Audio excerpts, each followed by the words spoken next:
Hello, guys and girls of the 1970s under the dome. Welcome back to Encased and Playing Hardball. So we played this very exciting and hilarious and entertaining game with three bolts in the hand. With these three inmates here, the three oranges. We won.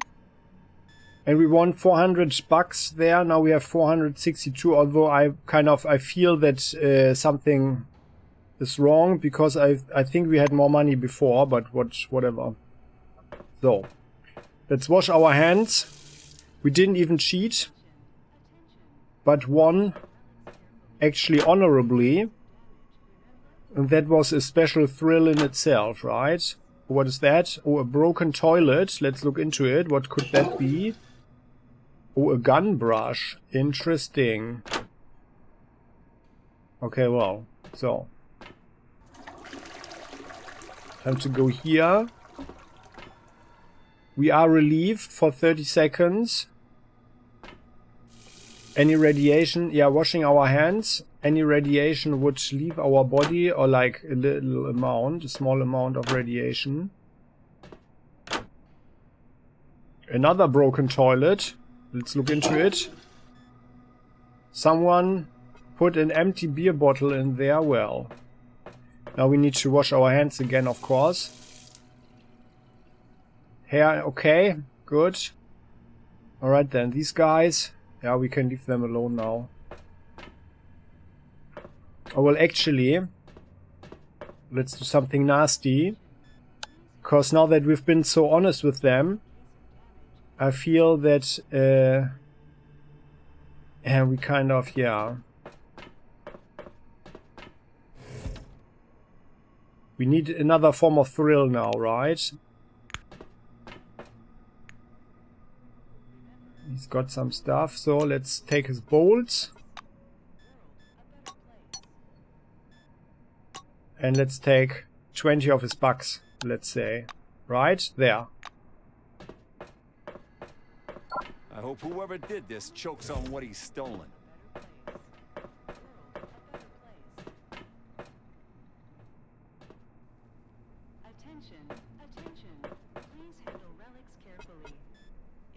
I'm not sure if the guy sees us now, because theoretically he shouldn't, right?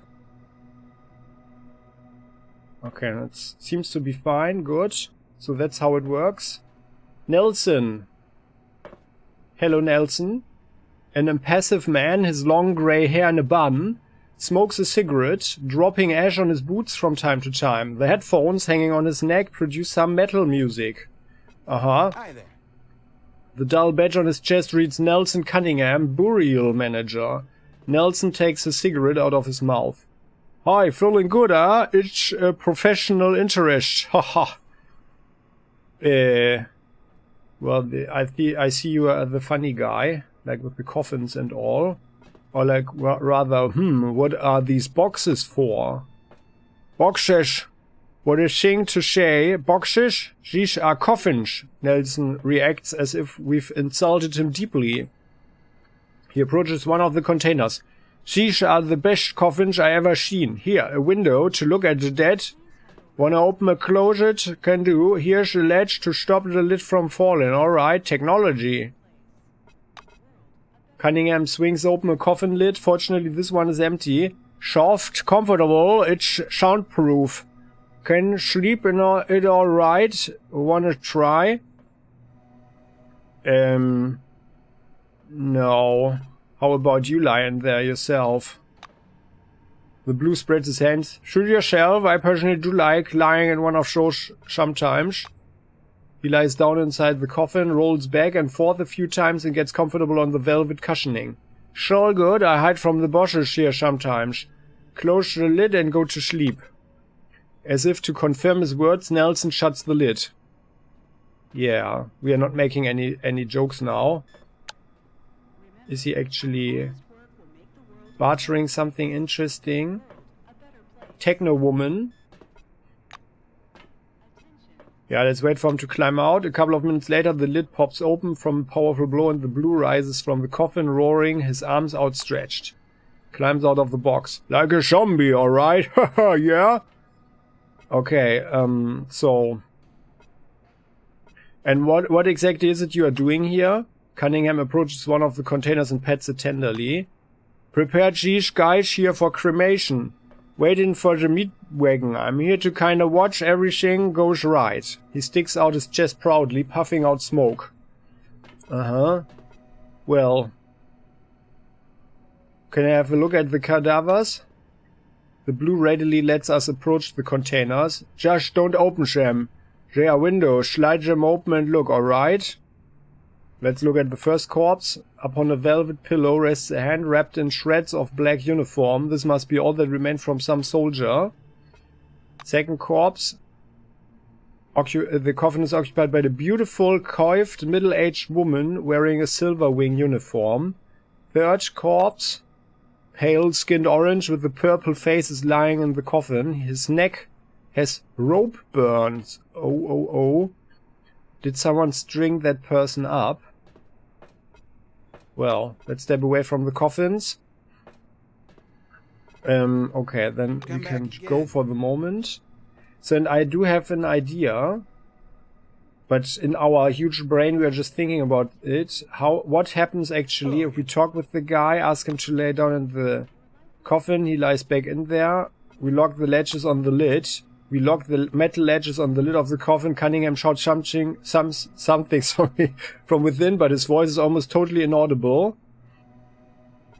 Laugh and leave. We stand aside waiting to see what will happen next. Soon a truck arrives and several oranges drag the coffins into its bed. Oh, okay. I wanted to try out that, or if we could do anything with the coffins when he's not there looking, right? The truck leaves, wave him a hand and leave.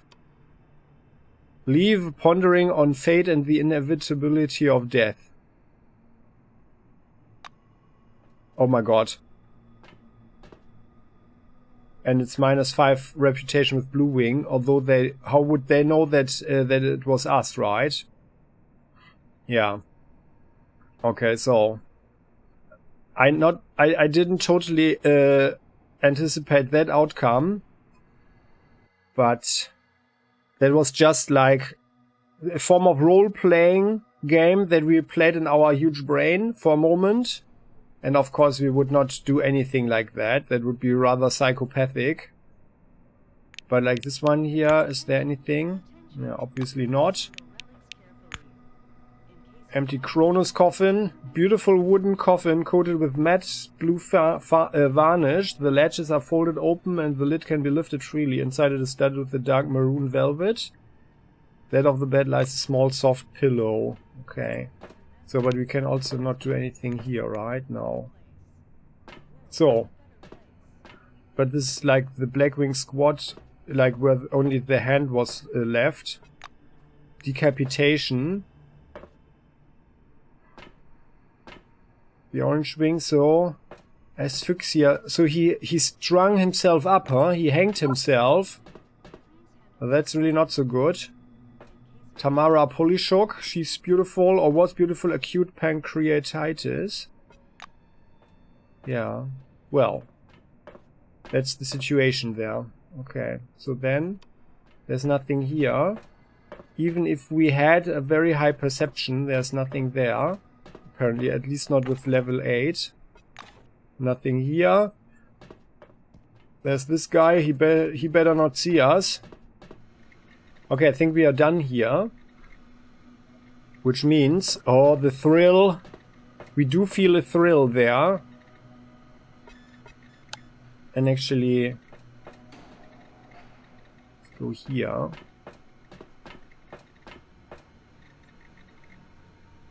We do feel a thrill.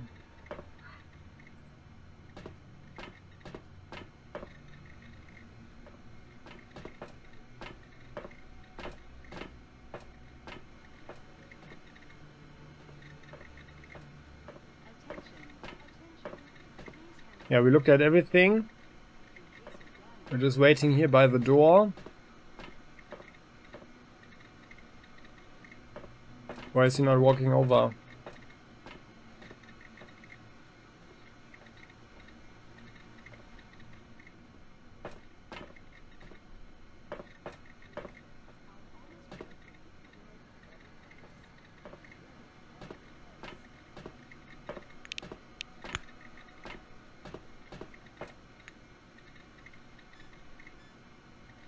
Let's get his bolt. And let's steal some of his bugs. There.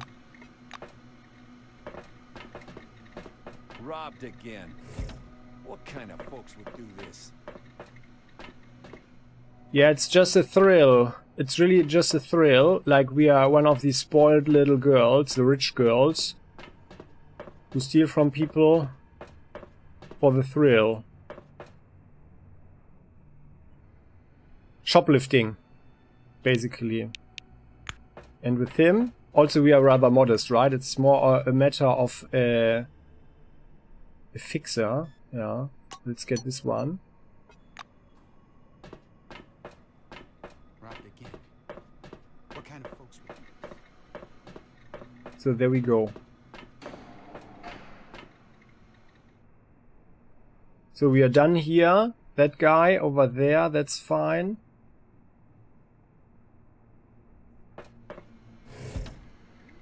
Yeah, I think we did everything we could. Sipping a margarita right on this spot. Sounds like a sci-fi story. But we aren't strangers to sci-fi here. The detailed plans are ready. You feeling lost and scared? Worried about ravenous real forefathers in the IRS? You need something but don't know exactly what it is? Contact us. We're Silverwing. We know. Hey, first day under the dome? You feeling lost and scared? Worried about ravenous forefathers in the IRS? You need something but don't know exactly what it is? Contact us. We're Silverwing. We know what you need better than you do. Yes, we know all about your And needs for some more because we're thrill, the ones who formed them. And now I'm offering you a solution. Listen to my brief educational lecture. Hey, first day under the dome? You feeling lost and scared? Worried about ravenous forefathers in the IRS? You need something but don't know exactly what it is? Contact us. We're Silverwing. We know what you need better Attention! than you do. Yes. Make it quick. ah, okay. That didn't go well. We need to immediately go back to sneak if she is walking down there somewhere. Contact us. That's the thing. We're Silverwing. We know what you need better than you do. Yes, we know all about your needs because we're the ones who formed them. Hey, first day under the dome? You feeling lost and scared? Worried about ravenous forefathers in the IRS? You need something but don't know exactly what it is? Contact us. We're Silverwing. We know what you need better than you do. Yes, we know all about your needs because we're the ones who formed them. They're like that. And now I'm offering you a broken. What the hell is happening here? There. So. That's how you do it. But it is impossible to get both of them, I think. That was just for the walkthrough aspect, yeah. But yeah, we do feel also our conscience a little bit. Our conscience. But that's how it works. That is how it can work, at least. Although we are really messing up our fatigue here, but we also get some experience. But at the same time, it is basically impossible to get level 3, I think, if we have the prodigy and the -50 learnability. Yeah, there's no way during the tutorial region here to get that, I think, because now we cannot rest anymore, because it will always say, like if we do it like this now, right, it will always say you can't rest when danger is nearby. So that's the thing. So, but we got some experience out of that, and now we can talk with this guy. Hello there, Milo. A slovenly bald man with a dull, bug-eyed look and 3-day stubble is sitting behind a table covered with papers. As we walk by, he pokes at our elbow with a pointy finger, causing us to stop. Hi there. The silver smiles revealing crooked yellow teeth. Hey buddy, the name's Marlo Randell. Chat with me for a couple of minutes. I guarantee it will change your life. Well, okay, yeah, we could talk with him for a moment. He peers closely at us, still with the unnatural smile. You've come under the dome, and for what? Earning peanuts? Haven't you ever wanted more? Well, More would not be so bad, right? Yeah. I have to admit that I'm kind of disappointed with the salary under the dome. Actually, I think I've not received any salary here yet. Milo's eyes shine with excitement. I've got an offer for you, my friend. Are you ready? Well, are you? Of course you are. You said yes, right? The Silver throws up his hands and papers fly in all directions as though a bomb had gone off at his bench. He feverishly digs through the papers, finally dragging a sheet with some kind of flow diagram on it from the heap.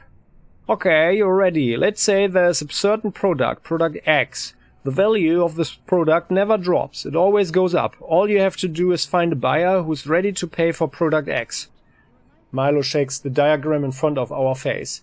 Do you see, buddy? Product X, you sell it at a profit, they sell it to their buyers at a profit, those buyers sell it at a profit, and the cycle goes on. And the most important thing is that everyone in that cycle gets to keep their profits.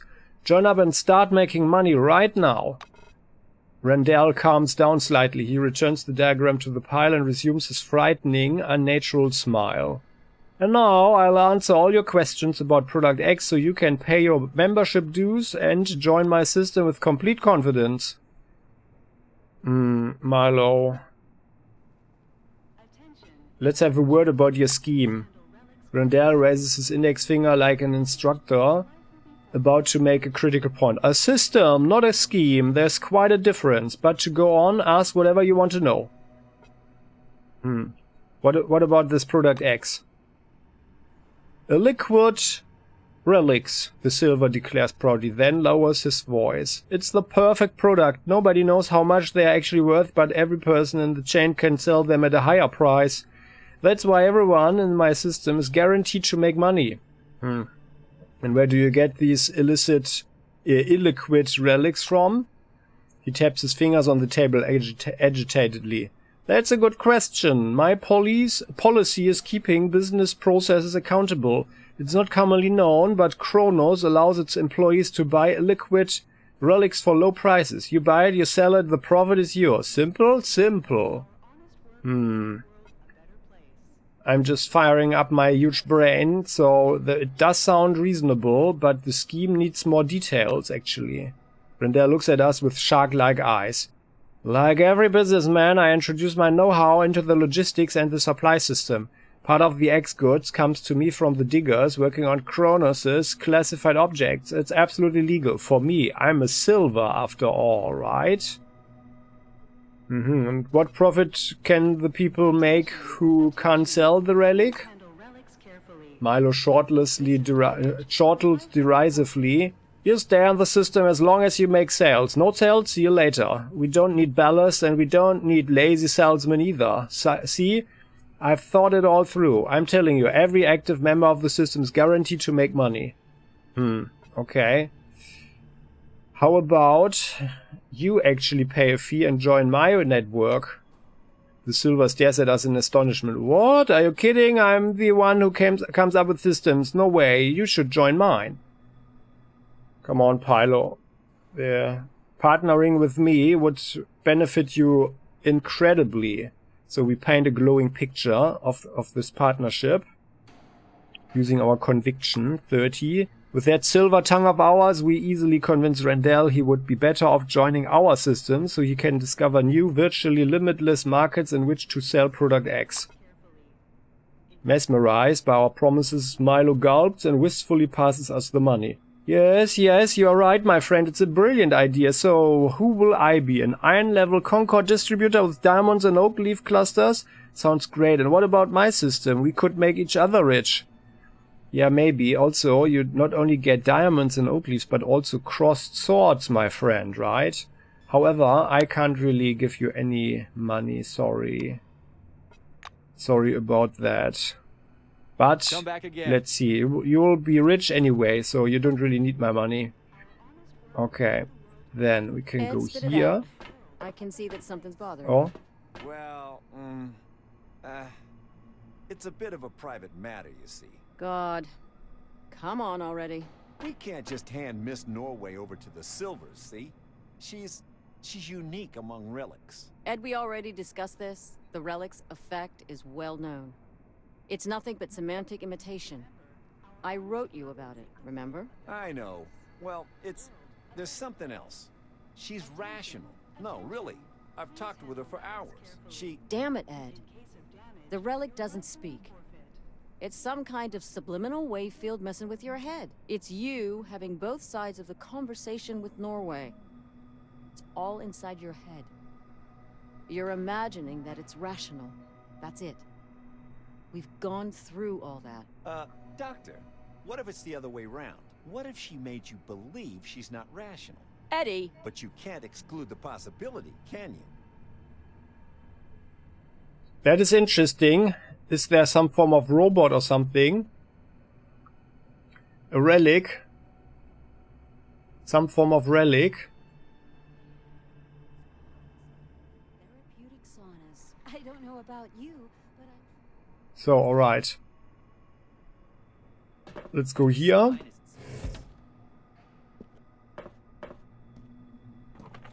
Something for us in there. Oh, yes. Alright. That's good. So, there is a person here. Hello. Darren Niles. How can I help? The employee bearing a badge reading Darren Niles. Security leans forward a little. Sorry, I can't come in here. There is no wide wing storage at Concord. We ask, so where can I find such a storage facility? There must be one at White Swan. I don't know how hard it is to get a job there, but nothing's impossible, right? Niles gives us a friendly smile. He really enjoyed telling us that. Well, do you barter anything, or you do have something? Cops with guns. Oh, and weapons parts. Okay, interesting. Yeah. We have a lot of money right now, huh? Oh, I think the money we stole is actually... It's not hot money anymore. Okay, thanks, Miles. Oh, we can't go through that door. Oh no, I should have done that before, huh? That one? Yeah, well...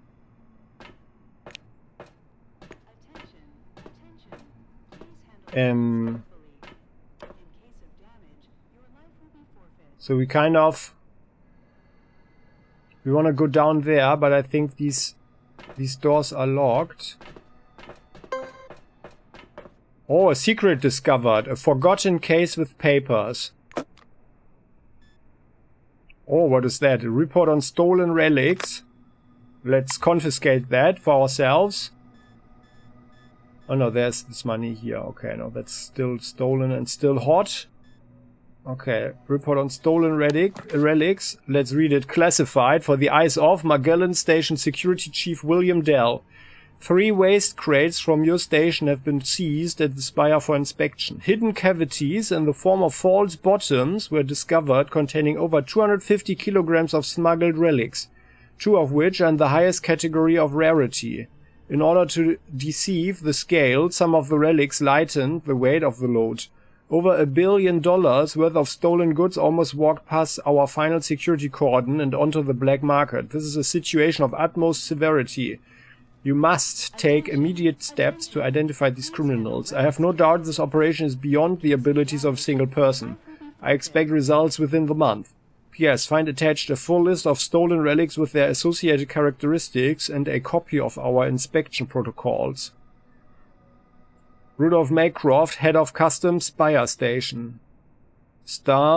In stars, the audit results in a list of stolen relics with their characteristics are attached to the letter. And that's a relic. Let's look at it.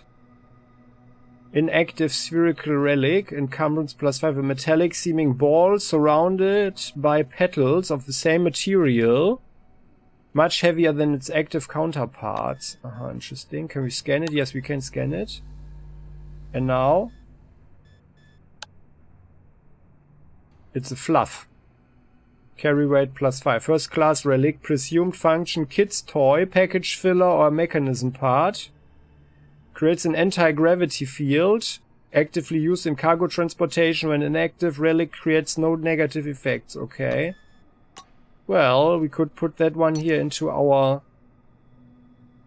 into our belt, and then actually, that's pretty nice. It is lightening our load.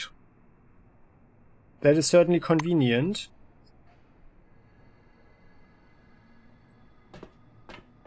Can we actually sneak now? Yes, we can. Okay, so... sorry. There. Quick saving. And now I want to go down there.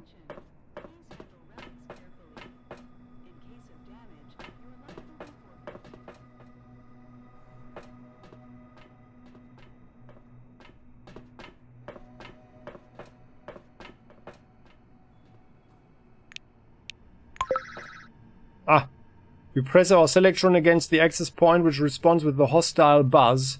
Our Selectron has been temporarily suspended, says a crackling loudspeaker. Why? A tall guard in a clean and carefully pressed uniform addresses us in a soft voice. The badge on his broad chest reads Adolf Schmitz, head of security. Schmitz is studying our bag disapprovingly, it seems. He wipes a bit of lint off our shoulder and adjusts the collar of our jumpsuit. Your uniform could use a wash badly. I'm Adolf Schmitz, head of the security service. You were to be sent to Magellan, but there was a change of circumstances. The black nods towards the door behind him. I've got an urgent order for you. Your help is needed at a nearby object. Mr. Kingsley is waiting right now to give you your assignment. He'll tell you everything himself. Adolf steps aside. Glancing down at our boots, he shakes his head morosely. Why does he need us, but not the other white that arrived with us? This lady, the thin lady. Schmitz impassively draws a small notebook from his pocket. You arrived together with, yes, I see, Tomoko Kimura. She's too specialized. That's why Mr. Kingsley asked for you specifically. Okay, well, then I'll meet him. Just a second. Schmitz steps aside, inviting us to enter. Come in, please. The video phone is on the wall over there. Okay. Well then, let's have a talk. Yuki Tetsunaki.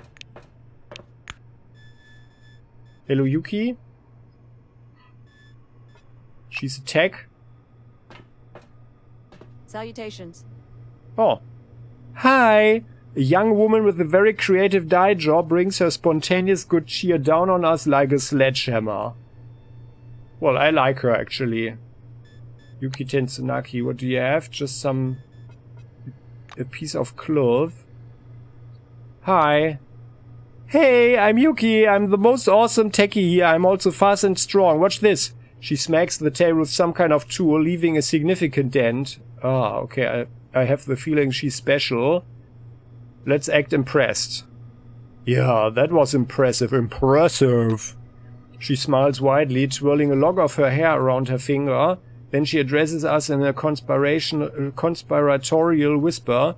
You know why they transferred me closer to the administration and science lab, even though I'm a blue and supposed to work on the mechanical floor? Maybe it's because you are so smart. Yuki reacts with joyous surprise. Yeah, hey, that's exactly right. She frowns suddenly, but they don't let me do anything. There's an awkward pause. Come back again. Oh, and yeah, we just walk away, huh? So is he... Oh yeah, no, she just has an extremely low charisma. Maybe actually it's a matter of our huge brain, but I actually like her. Kind of. Yeah, but whatever. So, and by the way, to speak of role-playing, even as a techie, so apparently there's nothing that we could do with Yuki here. I'm not sure, but if anybody knows anything, please do share the information. I also couldn't find anything on her. And yeah, that's just that. Airgun. Energon, okay. We can't refill anything here, right? The fire post. Yeah, we can refill the empty airgun powerlets, and those we need for a dart gun or something. Oh, we can't get through there, okay.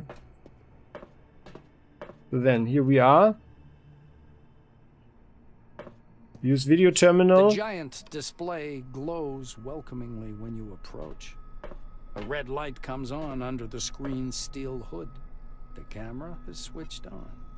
A gray old man with high cheekbones appears and squints out at you from the screen. Do you copy? He leans close to the camera, his glasses glittering. My name is Martin Kingsley. I'm Chief Officer of Magellan Base. We were supposed to meet in person, but unforeseen circumstances prevented that. One moment. I'll grab your file. He reaches for something out of view and produces a thin folder with your name on the cover. Apparently, your file. Kingsley opens the folder to thumb through the pages.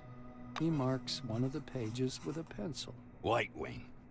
You know, I have a great deal of respect for our science division, and I find the people intriguing as well. I shouldn't ask, but how did you come to choose this profession?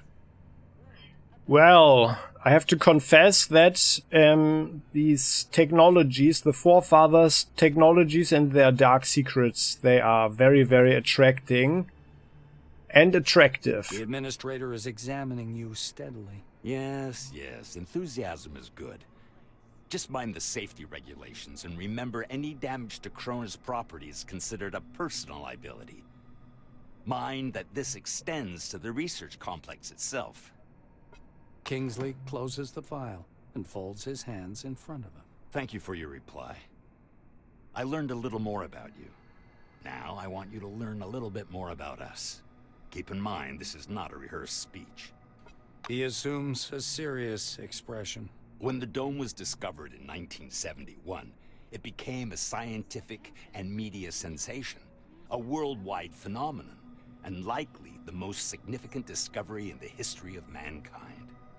Kingsley drums his fingers on the unseen desk, his gaze focused somewhere beyond. I see. You were enticed here by radio advertising, telefilms, and all those interviews, billboards at every turn. CRONUS wants the world to see the dome as a stage where something merry and fascinating is going on. But now that you're actually here, I want you to see the real picture. That actually sounds very, very worrying. You can't make out his eyes behind the glare on his spectacles, but he seems to be staring directly at you. Here's the truth. Nobody was waiting for us inside the dome. It's neither a treasury of technologies nor a cemetery of the ancients. Perhaps what we're doing now is defusing the world's most complicated bomb. Will our mission thrive? I believe so. If we work together and everybody does their part. Oh yeah, by the way, I'm not sure if I forgot to tell, but I wanted to invite you guys to speculate what this dome is about, actually. And now he actually said something interesting. Maybe it's some form of bomb or something. Yeah, like a catastrophe or whatever that comes over humanity and the world or something. In my thinking, otherwise it would be, or my theories are, that is either it's a thing that is meant to help humanity evolve, yeah, and in that sense, it has been already quite utopian, because the Cold War has stopped, and the nations have formed an international corporation that is actually managing this whole thing here, and yeah. I mean, world peace in that sense is closer than ever, probably. That is one thing, maybe. Or it is some form of test. Or I was also thinking that it might be a thing that humanity's best and brightest are sent into the dome where they all perish. Yeah. Yeah. Something like that. And then at some point, when humanity is weakened enough, yeah, like as we know, the women, they become infertile. Although you could ask yourself, well, why do they send women in there in the first place? Of course, but yeah, equal rights, I guess. Yeah, but that is possibly a thing. And there will be another thing. But I think he's going to talk about that in a moment. He looks back at your file. I say, do what must be done. Because that's what the concept of the 5 wings is all about. Or did someone say that already? That it's like rearranging things? I'm not sure. Like the energy, it's kind of rearranging things or something. I'm not sure. But a possibility would also be that inside the dome, some sort of it's a protective sphere or something, and then maybe some form of army is formed, yeah, until the invasion of Earth can begin or something. Who knows? So those are my personal theories at the moment. And I also, well, we know that this game is at least heavily inspired of this book, Roadside Picnic.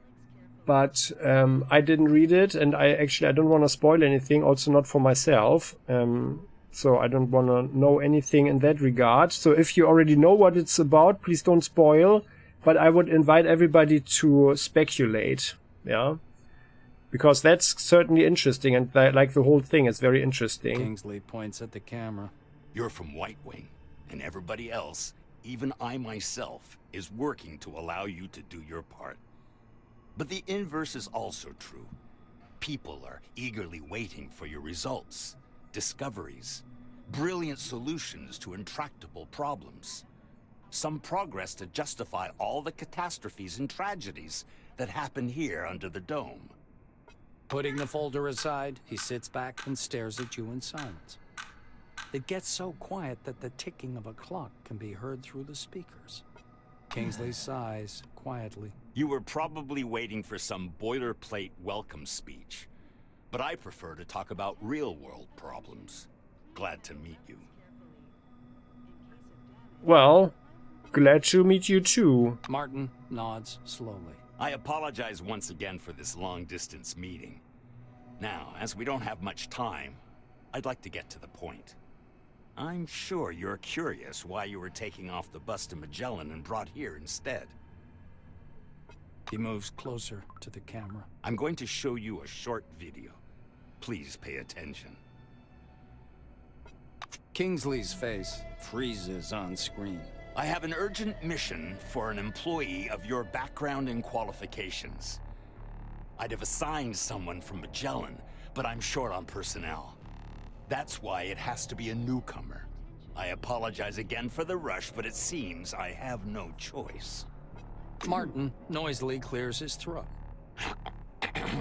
Maybe you've heard about Nashville Base. While preparing the materials for this mission, I came across a short documentary film about the complex. I think you should watch it. Okay, shoot. The speakers produce a hollow click. Purple, gray, and black spots flicker on the screen. A blurred title, The CRONUS Archive 1971 to 1974, was used in the production of this recording, appears at the bottom.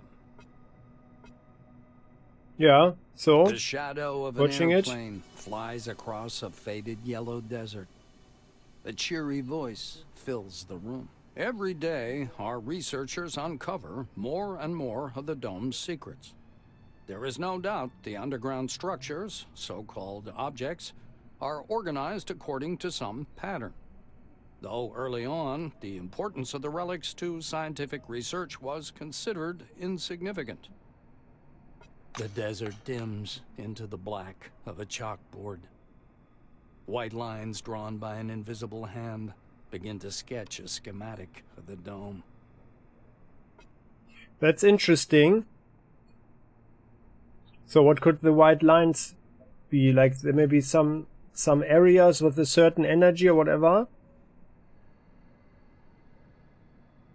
But these could also be like the stations or settlements or something. The narrator continues. By 1972, however, many important discoveries had come to light in a period of only a few months, and the construction of stationary research bases adjacent to the more promising objects began. Personnel moved into Ankara in May of 1972, and within half a year, Boston and Dessau were also brought into service. though the biggest discovery was yet to come. The picture changes to a chasm suffused with electric light. People bustling about everywhere. The speaker's voice seems to come from a distance. In November of 1973, a massive network of underground caves and a structure of hitherto unseen complexity was discovered in Sector C-12. Soon afterwards, the construction of C-12 Nashville began. The camera glides through dim caverns as the silhouettes of bizarre mechanisms emerge. Metal structures loom up from the dark, surrounded by earth-moving machines and exhausted miners wearing orange jumpsuits. The speaker continues. C-12 Nashville is an innovative research complex located atop the primary relic mining location. The complexity of this object is unique. Communications. The film abruptly cuts out, and Kingsley's face reappears. The rest of this information is classified. Hopefully you get the main idea. Nashville is a very special place, requiring people with both special qualifications and special clearance level, though yours will do for your task. Uh-huh. Okay, interesting. Well, who else is in my group? Kingsley lowers his eyes and flips through some documents. Only the driver. The rest of the group has already departed. I'll tell you everything you need to know, don't worry. Okay. Well, I would like to know why Nashville is so special, and I think it would be very helpful for the mission to know. The chief officer bends threateningly close to the camera. I thought I made myself clear. That information is classified. Well, why don't you unclassify it or raise my clearance level then? But yeah, then if you don't want to, no. Then if you don't want to, just tell us about the task. Martin adjusts his glasses. So, the task. Nashville base stopped transmitting and receiving signals yesterday evening. A reconnaissance group was sent out earlier today, but we haven't heard anything from them yet either. The chief officer rubs his forehead. Normally, I would never give this task to a newcomer like yourself, but I just don't have enough people. He looks down at the documents again. Furthermore, the group was lacking someone with your specialization. It has been reported that nearby anomalous zones are unusually active. I suspect a scientific approach will be needed to resolve their communication problems. Kingsley is looking into the camera once more. Your task is to get to Nashville, figure out whatever's behind the communication problem, get in touch with the group, and work with them to solve the problem. The chief officer carefully returns the documents to the folder. You notice his hands tremble slightly. Go downstairs. The truck must be waiting for you in storage. This task is urgent, but a small delay is acceptable if there's anything you need to settle here first. That is all. Any questions? Yeah, why are your hands shaking? No? Don't want to talk about that? No, then I don't have any questions. Ready to start. Kingsley's hand reaches toward the camera. Great to hear. Take care of yourself. I'll talk to you later. That is all a bit suspicious. But yeah. That is a bit suspicious.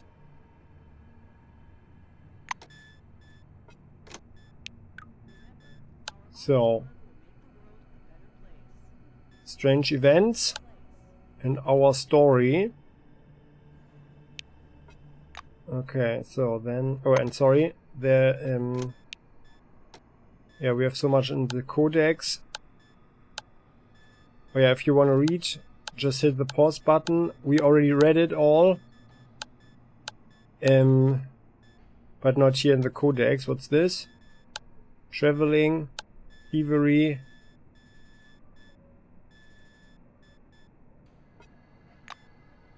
There we go. Okay then. So that was rather enlightening though, and yeah, I think we will continue in the next episode. There is the truck, there is a car, and there is something here. Something big. And we'll have a look at that, and I think we are going to go back most likely through here. Yeah, that's most likely the shortest space to this guy who was selling the equipment. Because now we have some money and we can buy ourselves some gloves and other stuff that we saw there, right? That, to me, that sounds rather smart. Okay then. So, let's continue next time though. We are quite fatigued. But yeah. Let's continue next time. Thanks for watching, guys. If you have any comments, or you wish to share any thoughts, please do so in the comment section. I know that I'm not the only one who would appreciate that in the community, and I would also appreciate if you click the like button and subscribe to the channel if you haven't done so yet, so never ever miss an episode again. See you next time. Bye bye.